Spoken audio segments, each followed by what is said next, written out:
Good evening from London. In a move that has sparked considerable controversy, UK Prime Minister Sir Keir Starmer is bracing for a significant parliamentary rebellion on the government's decision to means test the winter fuel allowance. The policy change means that around 10 million British pensioners will no longer automatically receive financial assistance with their energy bills during the colder months, affecting those not receiving pension credit or other means-tested benefits. The decision, part of Labour's strategy to address a £22 billion deficit inherited from the previous Conservative government, has ignited a firestorm of criticism. Critics argue that this cut disproportionately affects the elderly, potentially pushing many into fuel poverty at a time when energy prices are set to rise. The European Union's Court of Justice has upheld a €2.4 billion fine imposed on Google, marking the end of a long-standing legal battle over the tech titan's practices in promoting its Google shopping service. The significant ruling reaffirms the European Commission's 2017 verdict, which accused Google of abusing its dominant position in search to favour its own shopping service over competitors, thereby stifling competition. The Court of Justice dismissed Google's appeal, supporting the earlier finding that Google's practices were discriminatory and hindered competition on merit.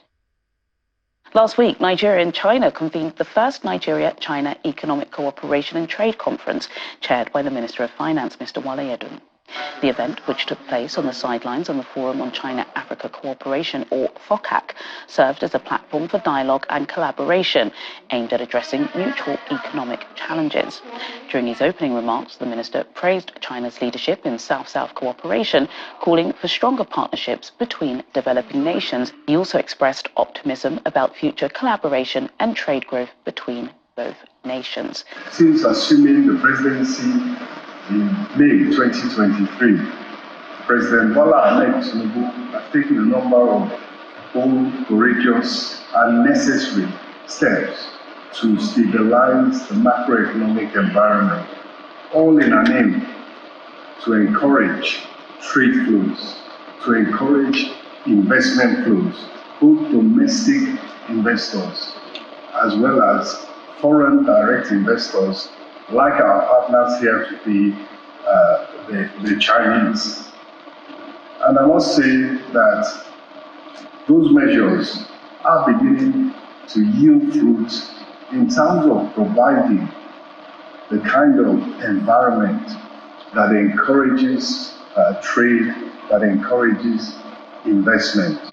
On Friday's Channel's Business Global, you can catch my full report on what happened at last week's state visit to China. Until then, those are your main stories from London at close of business.